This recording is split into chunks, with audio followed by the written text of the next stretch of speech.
Allez, je vais maintenant inviter, parce qu'on a un petit peu de retard, et puis Nora dira quelques mots à ce propos.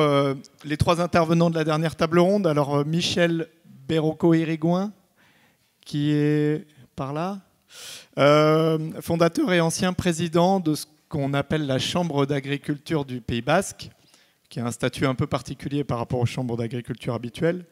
Daniel Lefebvre, qui est élu au Mené. Michel, je vous vois arriver, c'est ça. Agriculteur et donc maire adjoint à l'énergie du Mené, Daniel. Et puis Christian Couturier, directeur de Sol Agro. Alors installez-vous. Bienvenue.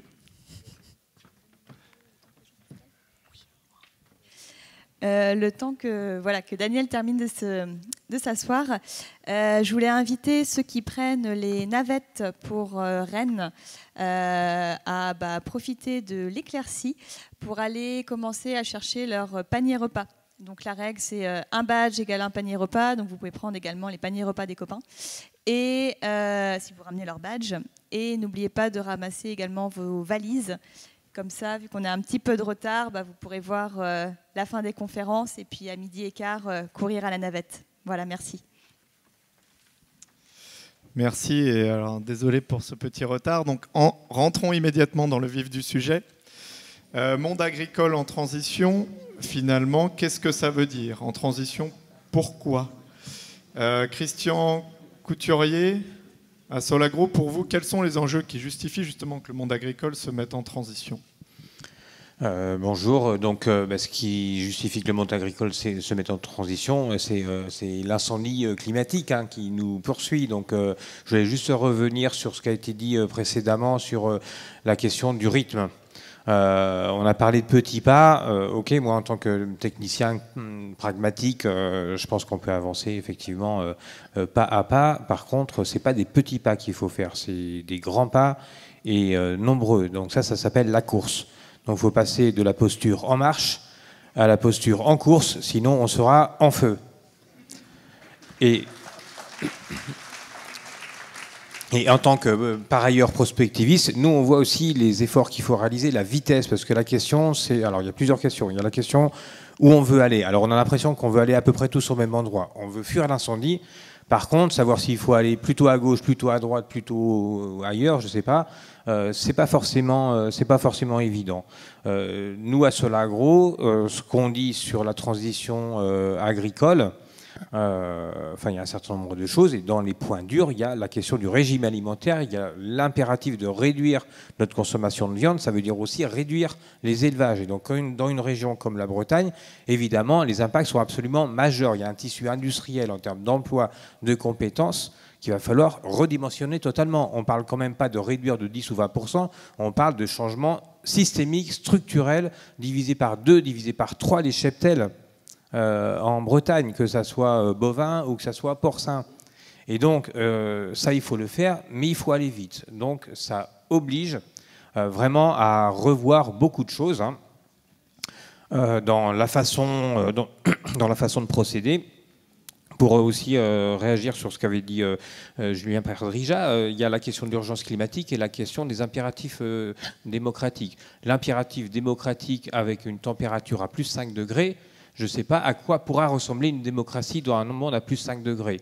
On aura des méga-feux dans les forêts lorraines, comme on a eu en Australie. On aura des déserts dans tout le sud de la France. On aura une agriculture qui va disparaître. On aura une biodiversité qui va continuer à s'effondrer.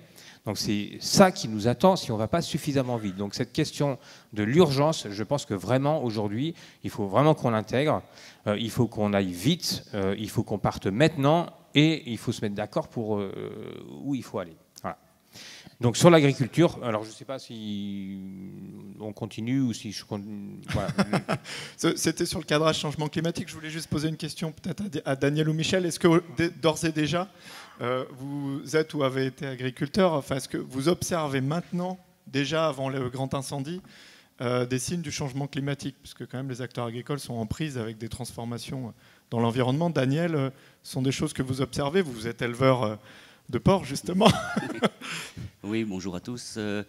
Ici au Menez, non, on n'observe pas vraiment de changement systématique. C'est surtout une avance dans les récoltes qu'on peut observer. Est-ce que c'est dû au changement climatique ou aux variétés nouvelles? Je ne sais pas. Sinon, on n'observe pas vraiment ici au Menez des vrais changements, à part des sécheresses de temps en temps, mais il y en a toujours un petit peu eu, quoi. Ça viendra, vous êtes les premiers épargnés jusqu'à aujourd'hui. Oui, ouais. Michel, première question générique, vous, au Pays Basque aujourd'hui, donc plus au sud quand oui, même. Oui, absolument, on le ressent. Moi, enfin, c'est quelque chose qui évolue très très vite. Et moi, je me rappelle des hivers où on avait la neige et quelquefois le laitier ne pouvait pas passer, il fallait approcher le lait avec le tracteur. Aujourd'hui, on voit la neige au loin. On n'a plus de neige, par exemple. Au printemps, on avait des gelées qui nous obligeaient à intervenir, par exemple, pour des productions de kiwi ou de kiwi, etc., à intervenir pour arroser, pour l'antigel, afin pour que les kiwis ne gèlent pas.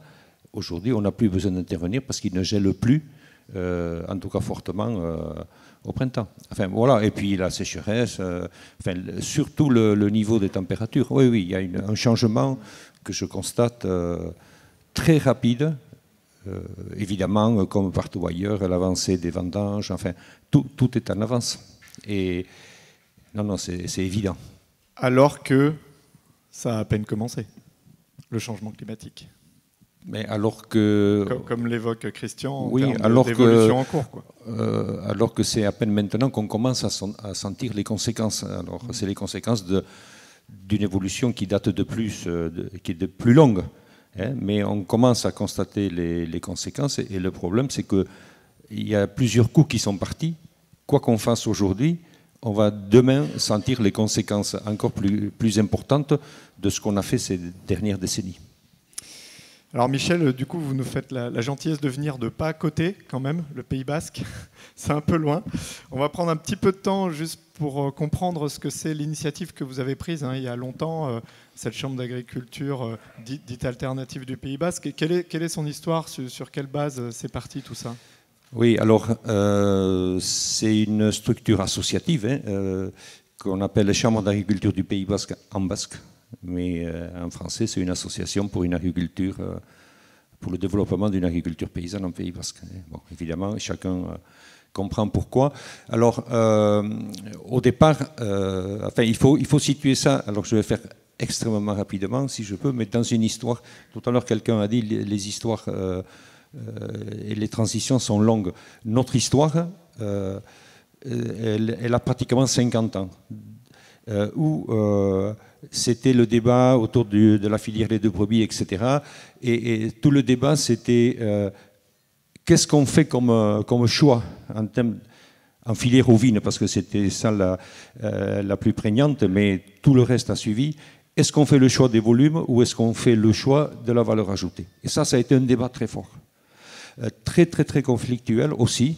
Et finalement, on est arrivé à trancher que nous, ce n'était pas les volumes, c'était la valeur ajoutée, premièrement. Deuxièmement, le support de cette valeur ajoutée, c'est les ressources locales. Et on a des ressources locales. Certes, on n'est pas le bassin parisien, on n'est pas la Picardie, on n'est pas la Beauce. On a la montagne, on a plus de surface, on a 80% des surfaces en herbe. Et on s'est dit, plutôt que de passer notre vie à pleurer sur les conditions favorables, entre guillemets, qu'on n'a pas, faisons de nos conditions a priori défavorables, faisons un atout. Et faisons de la production de biens alimentaires de qualité à partir de ce qu'on a localement. Et donnons-lui de la valeur et faisons des choses de qualité liées au sol, liées au territoire, liées à la terre, etc. Ça a démarré comme ça. Et donc, ça a essaimé sur les autres secteurs de production aussi. Et donc, c'est vraiment... alors, je suis ici en Bretagne, mais le débat qu'on avait, et même depuis, ça a été le modèle breton. Et c'est ça. Il fallait suivre le modèle breton. C'était le modèle à suivre. Et nous, on a refusé.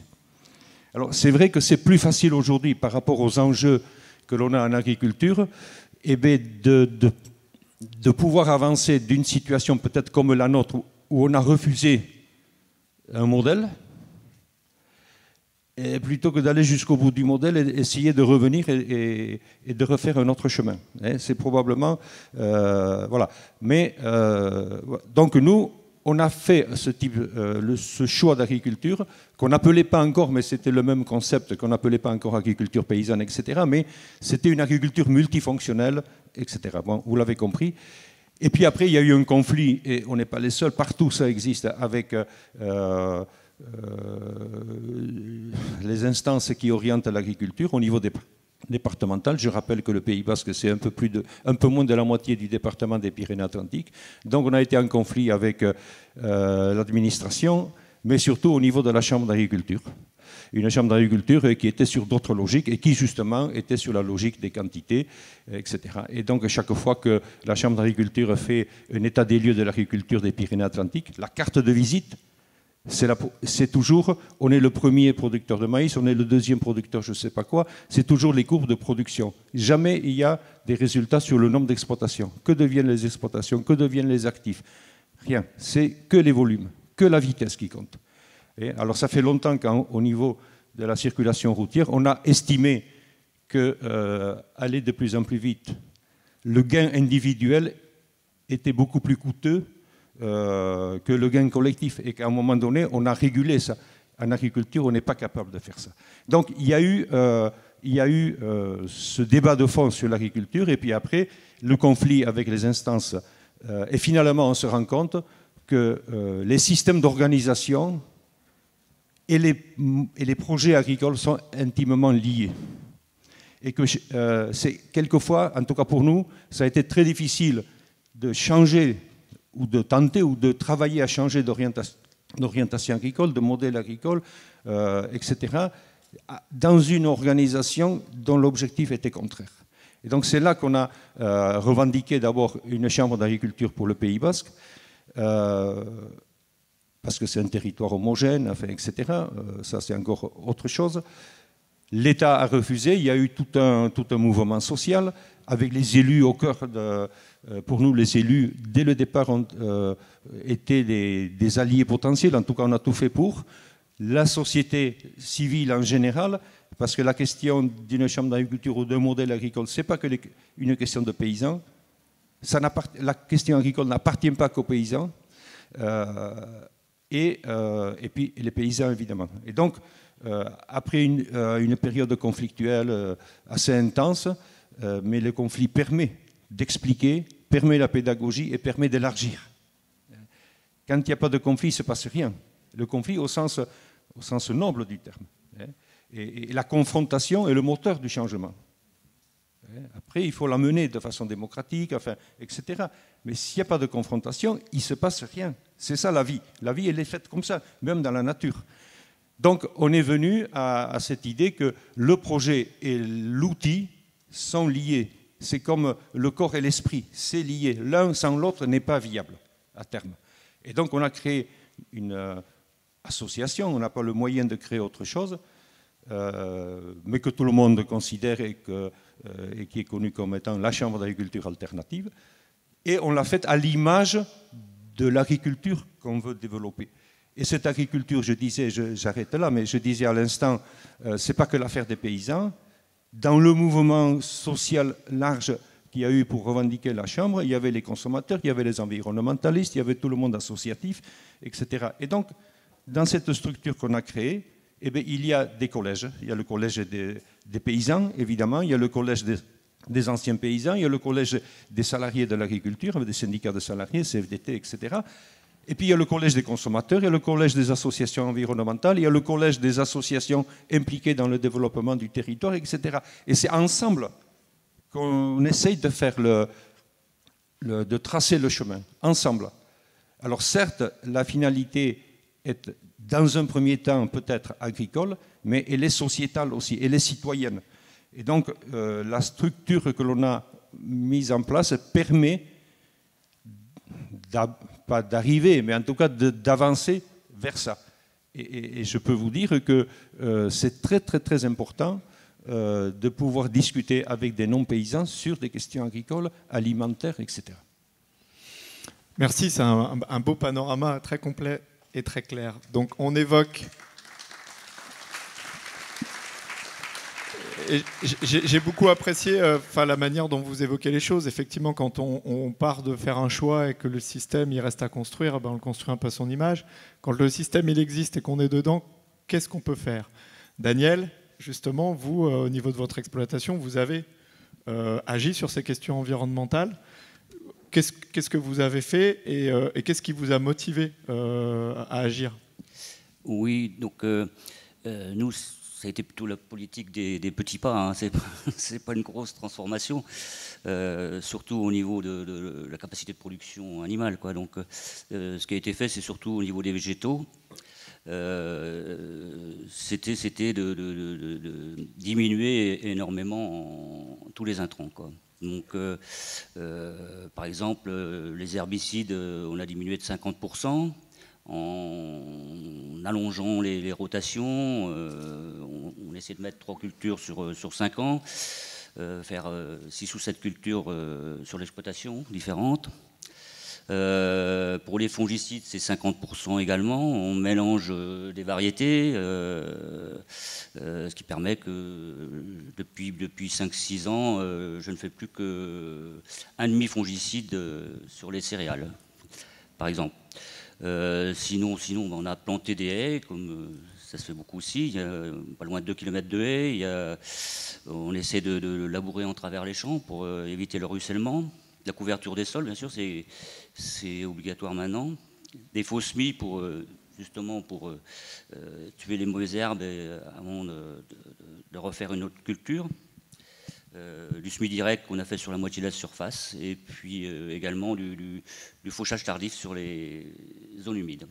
Mais du coup, alors qu'est-ce qui vous a motivé à mener ces différentes actions? Disons qu'en 2008, il y a un troisième associé qui est arrivé et on a repris une ferme, mais ça a été plutôt une question de budget au départ, quoi, parce qu'on s'est dit les intrants, ça commence à peser sur le budget. Et donc la réflexion est partie comme ça. On a fait appel à un cabinet de phyto conseil privé, quoi, et puis on est parti comme ça. Et du coup, on a continué de fil en aiguille à essayer d'améliorer les choses. Donc, point de départ budgétaire, mais point d'arrivée, ça marche ou... Ah oui, oui, financièrement on s'y retrouve. De toute façon, il y a moins d'intrants à mettre sur nos parcelles. Et puis également, on a été aidé par la région par les MAE. Les mesures agro-environnementales. Environnementales, ouais, voilà. Donc on a tout à gagner en faisant comme ça, quoi. Ok, merci pour ce témoignage. Vu d'une exploitation. Du coup, entre un modèle breton, une filière qui emporte le choix d'un ensemble d'exploitants, et puis l'idée éventuellement de changement, il y a une échelle intermédiaire qu'a évoquée Samuel Aubin, qui est celle du territoire de la collectivité locale. Qu'est-ce que, Christian Couturier, selon vous, qu'est-ce qu'une collectivité locale peut contribuer à faire pour accompagner les acteurs agricoles, la filière, les filières, à éventuellement évoluer à un moment donné? Alors, notre expérience, c'est que les plans climat, air, énergie territoriaux, le volet agricole, il est souvent très sous-dimensionné et mal abordé. Il y a vraiment un langage spécifique, une culture, des compétences qui sont nécessaires pour vraiment travailler avec le monde agricole et parler avec eux. Alors, je pense qu'il faut, du côté des collectivités locales, des prestataires qui les accompagnent, etc., comment on travaille avec le monde agricole sur ces questions. Je pense que le premier sujet, c'est quand même la question de la vulnérabilité, parce que tous les agriculteurs vont y être confrontés où ils seront, y compris en Bretagne. Si on regarde les indicateurs agroclimatiques en Bretagne, peut-être qu'ils n'ont pas évolué, mais enfin nous, quand on a fait un programme européen qui s'appelle AgriAdapt, on a regardé l'évolution, la prospective d'évolution des indicateurs agroclimatiques sur l'Europe. Il y a quand même matière à se poser beaucoup de questions sur l'évolution des rendements, etc. Enfin bon. Donc la question de la vulnérabilité, parce que de toute façon, qu'on le veuille ou non, on est embarqué dedans. On constate déjà dans plein de régions les effets, que ce soit les sécheresses, enfin notamment les sécheresses, c'est quand même la grande question de l'accès à l'eau. Ensuite, il y a valoriser le métier de base de l'agriculteur qui est un producteur. Les agriculteurs, souvent, ils se qualifient de producteurs. Donc on produit de l'alimentation. Demain, on va produire aussi autre chose. On va produire des bioénergies, on va produire du biogaz, on va produire de l'électricité sur des panneaux solaires, sur les bâtiments, sur les terres agricoles qui peuvent s'y prêter, etc. Donc on va modifier ce qu'on va produire. On va produire des nouveaux biens, on va produire des nouveaux services. Il faut qu'on rajoute, au-delà de la fonction de l'agriculture productrice, l'agriculture protectrice, c'est-à-dire protectrice des biens communs. Il va falloir qu'on protège la biodiversité, il va falloir qu'on protège l'eau, il va falloir qu'on replante des haies, c'est ce que tu as fait chez toi, il va falloir qu'on protège les paysages, alors quand on dit protéger, développer, embellir, améliorer, etc. Et il va falloir protéger le climat, il va falloir stocker du carbone dans les sols. Il va falloir à la fois jouer sur taxer et décourager les pratiques dont on ne veut pas, donc par exemple taxer l'azote minéral, et encourager les pratiques qu'on veut. Donc ça c'est avec les PSE, les paiements pour services environnementaux, c'est les bénéficiaires des externalités positives que vont générer les nouvelles pratiques agricoles, notamment agences de l'eau, collectivités locales, etc., qui vont rémunérer les agriculteurs pour ces nouvelles pratiques. Donc voilà, donc il faut travailler sur ces fonctions, donc agriculture protectrice. Et puis l'agriculture doit aussi contribuer à réduire ses émissions de gaz à effet de serre. Et c'est là, je pense que c'est le plus difficile à entendre pour les agriculteurs, parce que comme je le disais tout à l'heure, ça veut dire qu'il faut redimensionner l'agriculture. Il faut réduire la part des productions animales au profit des productions végétales.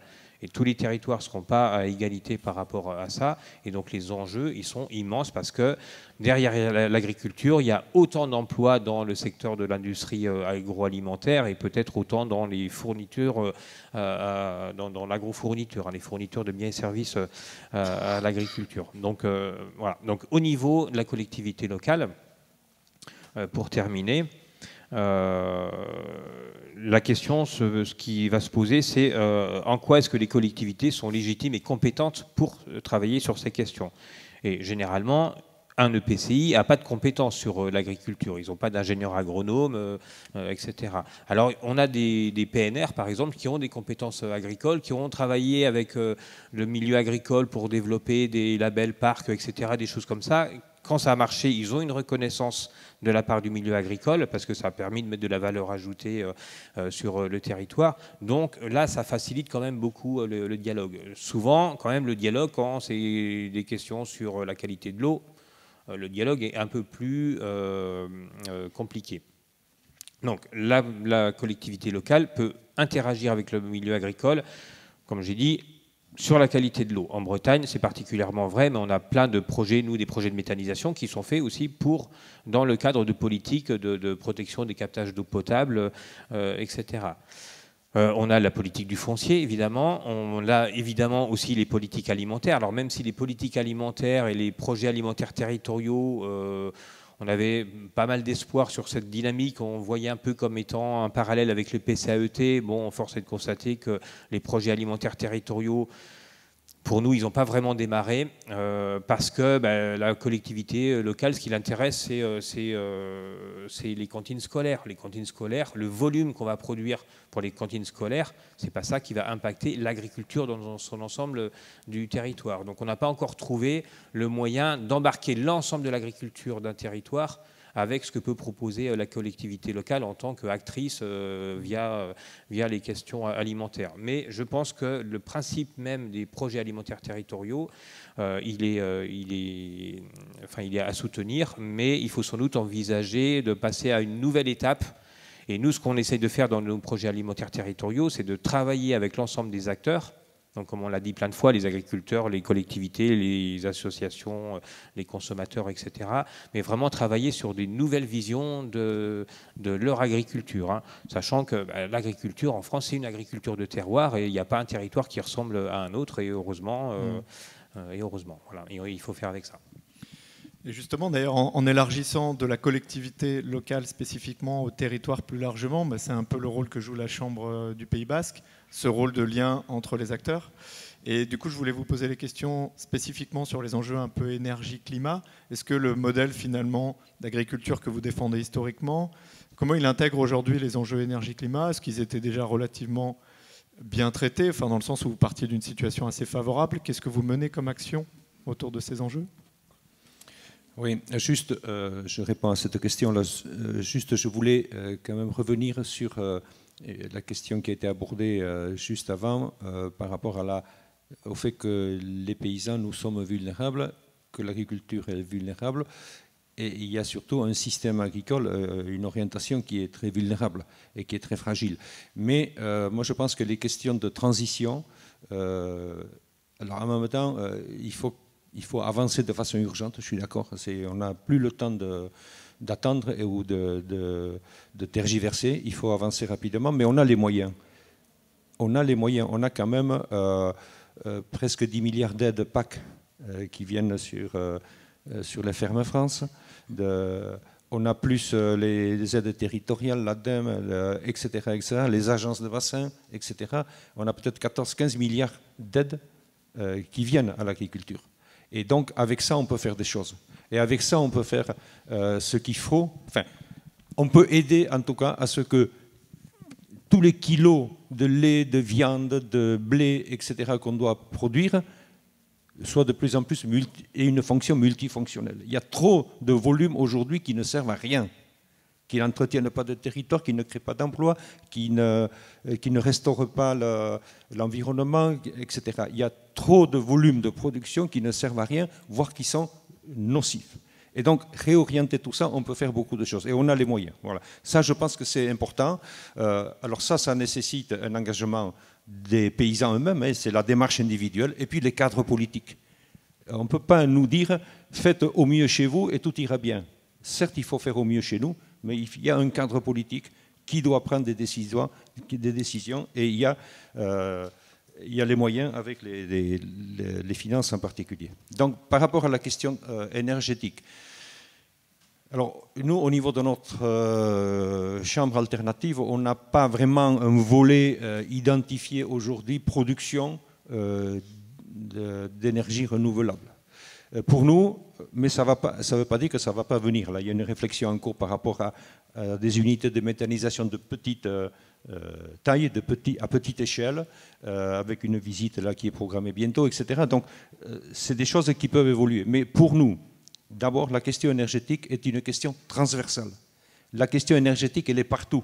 Et ce n'est pas rester sur nos modèles agricoles, quels qu'ils soient, et puis faire à côté un atelier énergétique. La question énergétique, elle est transversale. C'est la façon de produire. C'est travailler sur des systèmes plus économes, plus autonomes, moins capitalistiques, plus liés, je disais tout à l'heure, les ressources locales. Quand on utilise au maximum, et on est loin de le faire, même en Pays Basque, si on va jusqu'au bout de l'utilisation des ressources locales, ça veut dire qu'on importe moins des ressources d'ailleurs, de la terre d'ailleurs. Et les transports, on sait combien ils coûtent au niveau énergétique. Et on a fait un travail avec Solagro d'ailleurs au niveau du Pays Basque. Les principales sources de dépenses d'énergie, c'est les transports et les concentrés qu'on achète pour nos animaux. Donc c'est lié au système de production, à l'utilisation du territoire, etc. Et puis après, il y a tout un volet très très important au niveau de notre structure, c'est tout ce qui est lié à la relocalisation des circuits, de la production à la consommation. Et la relocalisation, c'est évidemment la vente directe, les circuits courts, mais pas que. C'est avec la participation et l'intervention et le rôle d'agroalimentaire, d'outils agroalimentaires coopératifs ou privés, mais locaux, c'est-à-dire essayer de produire localement ce que l'on consomme localement. Voilà. Et donc, et puis évidemment essayer aussi d'aller vers une consommation de ce qu'on produit localement.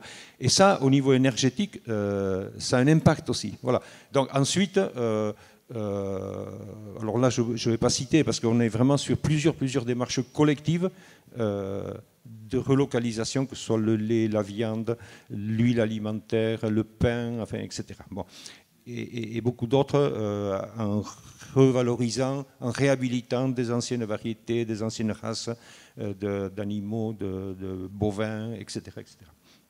Et puis après, il y a des chantiers plus spécifiques comme le séchage en grange, associé aux panneaux solaires pour qu'on puisse avoir l'énergie pour le séchage en grange, l'agroforesterie liée au bois déchiqueté avec le chauffage, etc. Donc on est sur des thèmes comme ça. Et puis la question énergétique, elle fait partie. Alors c'est toujours dans cette approche transversale de la question énergétique. Elle est partout, la question énergétique. Elle est partout. Si on raisonne un système de production. Et donc on a des diagnostics, une méthode notamment de diagnostic d'analyse des fermes. Alors en plus d'utiliser Diater, etc., sur des projets très, très précis, quand il y a des projets énergétiques au niveau de la ferme. L'approche transversale, c'est la grille, c'est l'analyse de l'agriculture paysanne, ou les questions énergétiques, cette analyse qui a été, la grille qui a été revisitée là, ces derniers temps, où les questions énergétiques ont pris plus de place, l'utilisation d'énergie directe, indirecte, etc., pour justement être conscient de l'importance de cette question énergétique. Et je rappelle aussi, enfin c'est pas un rappel, c'est juste dire que nous en Pays Basque, on installe aujourd'hui à peu près un jeune sur deux du Pays Basque qui s'installe en agriculture passe par notre structure. Et la méthode d'analyse de la ferme en agriculture paysanne, cette méthode d'agriculture paysanne, elle est validée officiellement par la région, puisque c'est la région aujourd'hui qui pilote les installations. Donc les jeunes qui passent chez nous pour leur projet d'installation font l'analyse de leur ferme selon la grille agriculture paysanne avec un volet énergétique renforcé. Mais toujours là aussi, l'énergie, elle est davantage abordée par la question économie d'énergie. Comment je peux économiser l'énergie, ne pas utiliser la première énergie produite, c'est celle qu'on ne dépense pas. Et donc, il y a cette approche-là. Et puis après, il y a un autre volet, et je le répète, et on n'est pas parfait partout, et loin de là, qui est le volet production énergie, où on est, pour l'instant, mais on est en évolution et en construction, pour l'instant, on n'affiche pas une grosse liste d'initiatives prises pour produire de l'énergie. Ça viendra. Ça viendra, évidemment, mais ça nous semble extrêmement important de réfléchir à comment je peux produire en économisant le maximum d'eau, le maximum d'énergie, le maximum de fuel, etc. C'est-à-dire, l'idée, c'est de faire des calories alimentaires à partir de l'énergie solaire et pas, alors, dans le processus de production par l'herbe, etc., transformer l'énergie solaire en énergie alimentaire, plutôt que de transformer l'énergie fossile en énergie alimentaire. Et ça, c'est le truc fondamental de l'orientation qu'on a prise. Merci, un beau message sur le principe. Daniel, vous, dans le cadre d'un territoire dont on connaît l'histoire, comment vous vous positionnez par rapport à ces messages-là? Vous êtes dans un univers aujourd'hui qui est différent dans le Mené spécifiquement, globalement en Bretagne. Qu'est-ce que ça vous inspire? Le Mené, il s'est lancé dans la production hors sol parce que les terres étaient pas de très bonne qualité déjà, dans les années 60-65. Maintenant, ça a continué, les fermes ont grossi. Moi, c'est surtout une question que je me pose, c'est, voyant les installations telles qu'elles sont encore actuellement, on voit des jeunes qui s'installent soit avec leurs parents en GAEC, soit avec d'autres associés, qui doublent la production animale, végétale. Tu as des banques qui vont prêter pour mettre 2 robots pour faire 1 million de litres de lait et qui demandent de faire une méthanisation à côté pour que le revenu soit correct. Je ne vois pas trop comment on peut faire machine arrière d'un seul coup.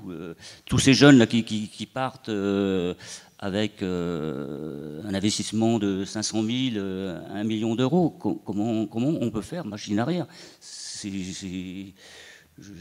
La situation est quand même assez difficile, je crois.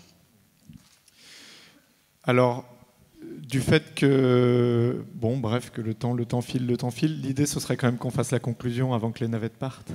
Je vais vous inviter, peut-être Christian, Michel, à passer un message un peu de conclusion autour de ça, de ces questions un peu de modèle, de distance. Il y avait une question sur la question de l'autonomie qu'on a zappé. C'est dommage parce qu'entre un basque et un breton, j'aurais bien voulu parler d'autonomie, mais bon, censure quoi. Bon, ok, Jacobin va. Donc le message, je reviens sur la notion de l'urgence, hein, mais je pense que quand même, bon, mais ça on l'a déjà pas mal dit. Sur la question d'autonomie, quand même, pour faire très court. La question d'autonomie en agriculture ou alimentaire, c'est la même chose que pour l'énergie. Je rappelle que l'autonomie, le contraire de l'autonomie, ça s'appelle l'hétéronomie. L'autonomie, c'est pas ne pas échanger avec le reste du monde, c'est de garder la capacité à décider soi-même des termes de l'échange. Alors, soi-même, quand on échange, évidemment, c'est négocier avec les autres. Donc, c'est des termes de l'échange qui sont équilibrés. Ça veut dire que pour ce qui concerne l'agriculture, ça pose la question des traités internationaux de commerce, par exemple, de qu'est-ce qu'on laisse rentrer sur nos territoires comme produits qui ne sont pas produits avec les mêmes exigences sociales et environnementales que ce qu'on a ici, etc. Au niveau de territoire, il y a la question de l'autonomie dans le sens assurer la sécurité alimentaire. On l'a vu avec la crise sanitaire. Les fragilités du système alimentaire, globalement, on ne les a pas forcément observées là où on les attendait. Si je prends par exemple l'exemple du blé, la France est un grand pays producteur de blé, y compris de blé dur. On exporte la moitié de notre production et on importe la moitié de notre consommation de pâtes depuis l'Italie. Il y a 95% de la production de blé tendre qui passe par des centrales de transformation. Il y a 5% uniquement qui sert à faire de la farine sachet. Hein. Et dans les magasins, vous avez peut-être vu des grandes surfaces qui ont distribué de la farine sous sac plastique parce qu'on n'avait plus de sacs. Parce que les sacs, ils sont produits en Allemagne et en Italie. Et donc, on avait pénurie de sacs parce qu'eux, ils ont privilégié le circuit. Voilà. Donc, il suffirait de rajouter des lignes d'ensachage pour faire du conditionnement à 1 kg et plutôt que des gros sacs pour les grandes centrales de distribution. Voilà. Donc, les questions de la vulnérabilité de notre système alimentaire, il faut vraiment examiner là où ça se trouve concrètement. Et ce n'est pas forcément là où on l'imagine quand on voit ça depuis les villes où on pense qu'avec des ceintures maraîchères, on va être autonome en nourriture. Parce que là, si la crise est tombée là maintenant au mois d'octobre, je ne sais pas ce qui pousse dans vos jardins, mais enfin, en termes de légumes, voilà. Et donc, voilà. Et souvent, les urbains pensent que la question de l'agriculture, c'est les légumes. Et c'est les ceintures maraîchères et c'est les potagers familiaux. Qu'est-ce qu'on fait des 26 millions d'hectares de la SAU qui constituent quand même l'essentiel de la production. Donc ces questions de l'autonomie à l'échelle locale, c'est des vrais sujets, mais je pense qu'il faut bien serrer les questions. Est-ce que c'est des questions environnementales? Est-ce que c'est des questions de souveraineté? Est-ce que c'est des questions de sécurité? Et en fonction des productions, on n'a pas du tout les mêmes réponses et ce n'est pas du tout les mêmes lieux où il faut agir. Merci, il y a urgence à aller prendre la navette. Sinon, il y a le feu. Michel, peut-être un message de conclusion? Oui, bon, il y aurait beaucoup de choses à dire. Moi, je pense qu'il faut choisir. Il faut choisir. Et je pense qu'il y a un élément central par rapport à l'agriculture que l'on veut demain, c'est le nombre de paysans. Moi, je pense que le drame de l'agriculture d'aujourd'hui, c'est la diminution constante du nombre de paysans. Et on considère que c'est ça le moteur du processus. Et on n'est déjà plus assez nombreux pour faire bien le boulot. On est assez nombreux si on veut importer notre matière première, nos soja, etc. D'ailleurs, utiliser les terres d'ailleurs, ça, il n'y a plus besoin de paysans ici pour ça. Mais si on veut produire à partir de notre territoire en utilisant toutes les valeurs, toutes les ressources locales, si on veut éviter l'utilisation des pesticides, etc., ou au moins réduire, voire éviter, il faut des paysans nombreux. Ce n'est pas possible. On ne peut pas être de moins en moins nombreux et répondre aux services de plus en plus exigeants, urgents et nécessaires pour la société.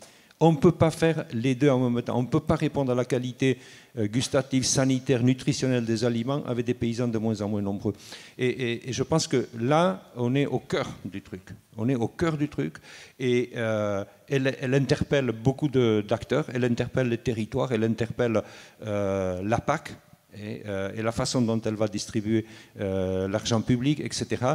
Ce que l'on voit, ce n'est pas une idéologie, ça. Ce que l'on voit, nous, et pour peu que j'ai discuté hier avec des personnes ici, c'est que dans les nouvelles installations, il y a de plus en plus de hors-cadres familiaux, par exemple, et dans les installations, il y a plus de projets de petite taille, entre guillemets, de taille modeste, sur des systèmes autres que des installations, malheureusement, avec d'énormes capitaux engagés, etc. Et j'ai l'impression qu'il y a un modèle, si on ne l'aide pas à changer de cap, et je répète, il y a les moyens pour ça, si on ne l'aide pas, elle va se fracasser. Ça ne veut pas dire qu'elle va disparaître. Parce que l'agroalimentaire, elle est déjà en train de réfléchir et de mettre en pratique comment on va se débrouiller pour nous approvisionner en matières premières le jour où il n'y aura plus de paysans. Et ils sont en train de trouver des systèmes juridiques et des systèmes organisationnels pour qu'ils puissent avoir la matière première sans paysans. Donc, ce n'est pas parce qu'un modèle va se fracasser que la voie est ouverte pour le modèle qu'on souhaite. Il faut vraiment qu'on ait ça en souci et que, encore une fois, les deux mots-clés avec lesquels on peut vraiment avancer, c'est l'urgence, la transition, parce qu'il y a les moyens pour ça. Et je pense qu'il y a de plus en plus de volonté humaine au niveau des jeunes et au niveau des citoyens pour aller vers ça. Et mercredi, nous, on disait investissons dans l'humain. Eh bien, admettons que c'est aussi valable en agriculture. Merci beaucoup à tous les trois pour vos témoignages.